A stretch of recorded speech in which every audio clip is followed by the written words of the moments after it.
الله الرحمن الرحيم الحمد لله رب العالمين والصلاة والسلام على رسوله الكريم وعلى آله وصحبه أجمعين وبعد. Brothers and sisters, Assalamu alaikum wa rahmatullahi wa barakatuh. You know, when we go through this beautiful and blessed journey of memorizing the Qur'an, and I'm sure that those of us who are here who have gone through it, and those of us who have, who are going through it, there are many times that you will find that this journey is without a doubt a difficult one. It's difficult, it's challenging. There are many times that, this review just gets so hard, the RMV is just not sticking, and that anime, man, I'm always getting that one pause and getting sent back. Difficulties. And sometimes we get to the point that many of us feel like, this is it, I don't think I can do it anymore. Right? Sometimes it becomes so difficult, they're like, this is too difficult. I don't know about you, but I went through that. I went through many times that I was like, this is it. I don't think I can do this anymore. Why does this happen? Why does this feel so difficult? Who tells you in your mind that this is so difficult? It's nothing, no one else but Shaitan, right? He constantly comes and whispers to you, man, it's so cold down there. Man, you're getting the basement. Come on. It's winter, you're getting the basement, getting to sit on the floor. They don't let you put your back against the wall. Difficult, right? But see, because you see, Shaitan, as these Hayat and Habeeb, they were reciting these ayat, when Shaitan made that promise, he said that, oh Allah, just give me that time till the day of judgment, and I'm going to be after them. I'm going to be after them. I'm not going to let them do what you want them to do. I'm not going to let them do what is pleasing to you, Allah subhanahu wa ta'ala. And sure enough, He does. When you're reading the Qur'an, when you're trying to memorize, He'll make it feel difficult. But not this Sunday evening, those of us who are going to be sitting in front of TV, Shaitan is not going to come to us.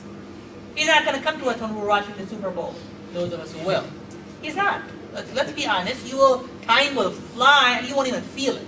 Because you see, that's his mission in life. But you see, one can imagine that, oh, now I've beaten Shaitan. I've finished the Qur'an, I've overcome Shaitan. Guess what? Shaitan is he's not gonna give up. He's not gonna give up till your soul departs this world. Till you die, even at the time of death, he's gonna come to you. And Habeeb and Hayat, and for all of us who are going through this journey, I wanted you to remember these ayat that you finished the Qur'an with. That what Shaitan has made that promise, and that he's going to continue. And now that you have memorized the Qur'an,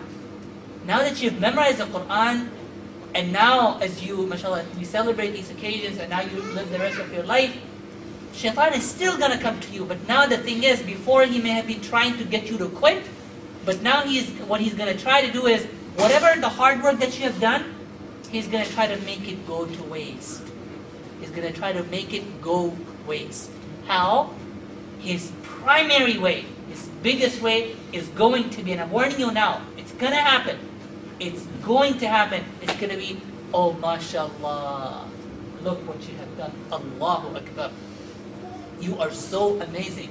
Look at how many children are out there, how many people are out there who are not even praying. You have memorized the Qur'an. Allahu Akbar. Oh, you are going to be the Imam in Taraweeh.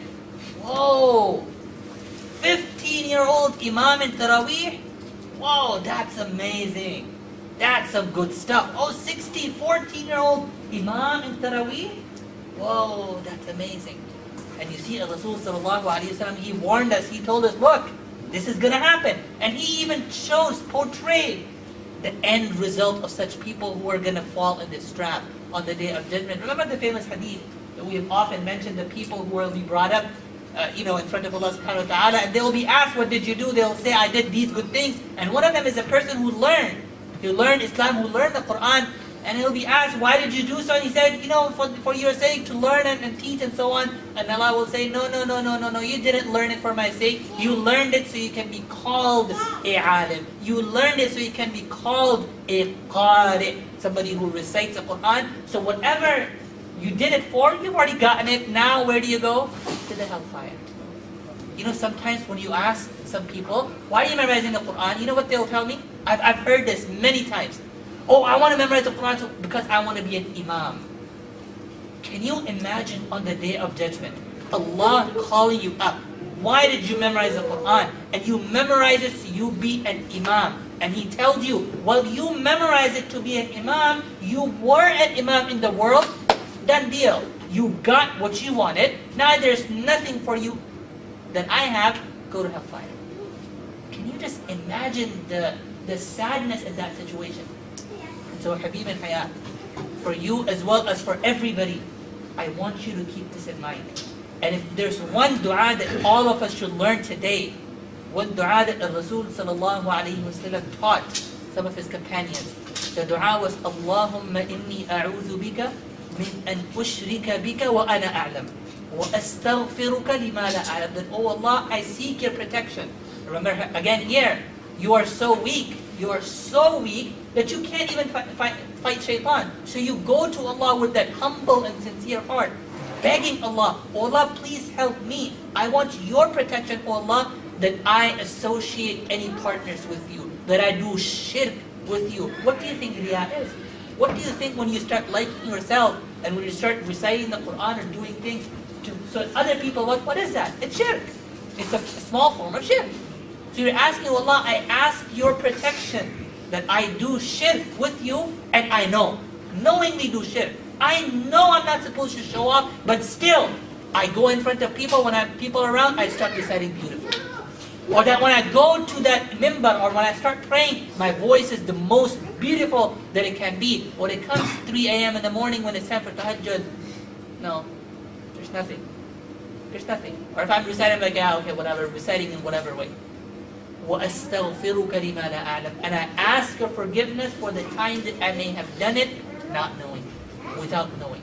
That's the dua that we must all learn and beg Allah subhanahu wa ta'ala. At the end of the day, if you go through all these difficulties and end up in a situation where this entire building that you have built, let's say if you want to imagine this, a 30-story building that you have now built. Now shaitan is going to come. At the beginning he was saying, oh, don't build a 30 stories, it's just too long. 30 is just too long, too difficult. When he didn't succeed, now that you have built it, now he's going to tell you to mess it up. He's going to tell you to mess it up. He's going to tell you to paint it pink, or paint it some ugly color, that it looks ugly. Or he's going to tell you to do something that just destroys the building completely.